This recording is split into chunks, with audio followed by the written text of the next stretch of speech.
الحمد لله والصلاة والسلام على رسول الله صلى الله عليه وسلم أما بعد فأعوذ بالله من الشيطان الرجيم بسم الله الرحمن الرحيم لتجدن أشد الناس عداوة للذين آمنوا اليهود. زما عزتمندو مسلمانانو ورونو، د مسلمانانو لوی او غټ دشمن د الله په ځمکه باندې هغه يهود دي. الله تبارک و تعالی د دې نشاندهي په قران کې کړی ده. ما چې کوم آیت تلاوت کړ په دې آیت کې الله تبارک و تعالی فرمایلی دي چې تاسو سخترین دشمن هغه يهوديان دي. شیخ الاسلام امام ابن تیمیه رحمت الله علیه هغه فرمایي چې په سمندر کې چې کوم دا غي په بیخ کې یعنی د سمندر په لاندې حصہ کې کا دو ماهیان هغه جنگيږي په خپلو کې جنگ کوي، نو ته پوه شې چې دا غي په خلاف باندې یعنی دا غوي د جنگولو او په خپل منځ کې د خلاف اچولو یو سازش هغه هم يهودو کړي. يهود د الله ګستاخان دي، د رسول الله صلی الله علیه وسلم ګستاخان دي، د انبیاء ګستاخ وي. الله تبارک و تعالی ته يهوديانو العیاذ بالله فقیر ویل چې الله فقیر شوی دی. دارنګ الله تبارک و تعالی د الله نبی صلی الله علیه وسلم مبارک هم د قتل منسوبې دوی کړی دي او دارنګ دومره ظالم قوم دی چې انبیاء قتل کړي هم دي. اگر چې په دې مسله کې اختلاف شته چې انبیاء علیهم السلام يهوديانو قتل کړي وکنه، لیکن راجح قول اغدا چې انبیاء علیهم السلام هم قتل کړي دي. قران کې الله تبارک و تعالی فرمایي ويقتلون النبيين بغیر الحق. انبیاء علیهم السلام قتل کړي بغیر د جرم نه، بغیر د حق، نو کم تاوان او نقصان هغه ته نو رسوله. خو دې خلکو انبیاء علیهم السلام هم قتل کړي. دومره ظالمان دي چې دا د رسول الله صلی الله علیه وسلم د خاندان هم دشمنان دي. عبدالله ابن سبا يهودي چې د علي رضی الله تعالی عنہ او دارنګ د معاویه رضی الله تعالی عنہ په منځ کې یو لوی جګړه رامنځته کړه. هغه سازش هم د يهودو. دارنګ کومه سوچ کو په دې خبره باندې او دلایل ته وګورو، نو کم چې د اسونو او د اسونو د خپل لاندې او د هغه عبادتونه کول، د اسونو عبادتونه کول، دا هم د يهودو نه د عمل شروع شوه.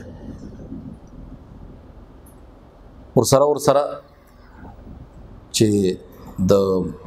سخی عبادت دا اصل کې موږ تاسو اکثر ګورو چې هندوانه کوي. هندوانو هم دا طریقه او رواج هغه د يهودو نه اخیسته. باتخاذکم العجل قرآن ورته هم اشاره کړې ده. هغه هم دا طریقه د يهودو نه اخیسته ده او مستعار د يهودو نه ده. نو دنیا کې چې کومه ګناه او کومه برائی او کوم غلط خصلتونه او عادتونه دي هغه ټول د يهودو نه مستعار شوی اخیستل شوی دي. دا دومره پلید او ګنده قوم دی چې د دې قوم په باره کې نبی صلی الله علیه وسلم باندې الله تبارک و تعالی قران کې آیت نازل کړی چې اهدنا الصراط المستقیم صراط الذين انعمت عليهم غیر المغضوب عليهم ولا الضالين آمین. مغضوب عليهم قوم دی، په دوی باندې د الله تبارک و تعالی غضب را نازل شوی دی.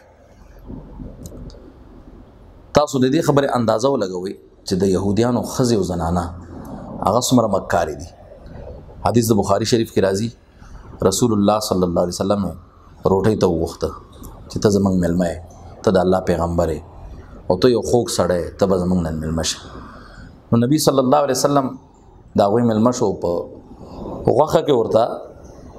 نبی صلی الله علیه وسلم ته زهر واچول. دیو جنا ابن حجر رحمت الله علیه فرمایلی دي چې زمنګ نبی صلی الله علیه وسلم هغه په تبعی موت باندې په تبعی وفات باندې نه وفات شوه، بلکې زمونږ نبی صلی الله علیه وسلم شهید شوی دی. زمونږ نبی هم د یهودو شهید کړی او دارنګه نبی صلی الله علیه وسلم ته راغل څه کسان د یهودو چې میټینګ کو مذاکره کو مناظره کو په خپلو کې مباحثه کو نبی صلی الله علیه وسلم ورته فرمایل چې ټیک شو لاړل صحیح بخاری کې دا روایت ده کتاب المغازی کې نو چالته کې لاړل او د یو دیوال شاته کې ناستل د دوی اراده دا و چې یو غټ کاڼه او کمر او غټه ور باندې وغورځو او یو غټه تیګه ور باندې گزار کو نو العیاذ بالله نبی صلی الله علیه وسلم با وفات شو ختم بشي الله تبارک وتعالى جبريل علیه السلام را وغوښته ورته فرمایل چې ای زما محبوب صلی الله علیه وسلم ته د دې ځای نه اوچت شه او ستا په ځای باندې ستا په خلاف باندې دوی یو لویه منصوبه تیاره کړې ده دارنګه عیسی علیه السلام قتل کولو ته دا ظالمان تلي وو لیکن الله تبارک وتعالى عیسی علیه السلام اسمانونو ته وخېږو او ژوندی ساتلی او د دوی د وهلو ټکولو دپاره به انشاءالله قرب قیامت هغه را نازلیږي او دوی به قتلی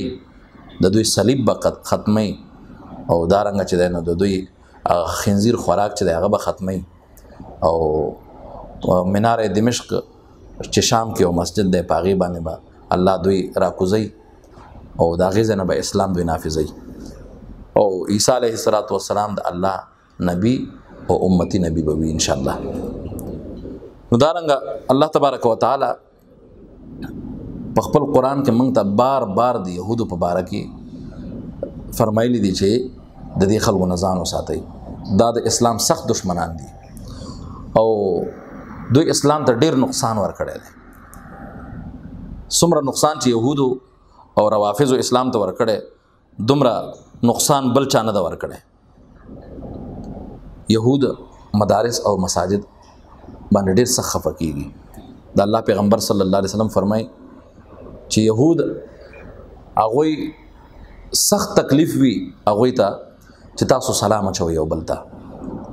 او یهودو ته سخت تکلیف وي چې تاسو په منځونو کې آمین په زوره باندې وایي په اوچت आवाज باندې غیر المغضوب علیهم ولا الضالین آمین چې کله وایي نو یهودو ته ډیر سخت تکلیف وي نو زما عزتمندو دا د اسلام ډیر سخت دشمنان دي ازلی او ابدي دشمن د اسلام هغه یهود او پسې بیا نصارا دي نو په دې وجه باندې په نننی درس کې منګه دا ثابت کړله چې یهود د الله دشمنان دي یهود د رسول الله صلی الله علیه وسلم دشمنان دي او یهود د اسلام دشمنان دي یهود د عیسی علیه السلام دشمنان دي یهود د قرآن دشمنان دي یهود د خپل کتاب تورات دشمنان دي الله تبارک وتعالى دې موږ او تاسو د یهودو د دشمنۍ نه وساتي او موږ او تاسو ته الله تبارک وتعالى هدایت را نصیب کړي واخر دعوانا ان الحمد لله رب العالمين.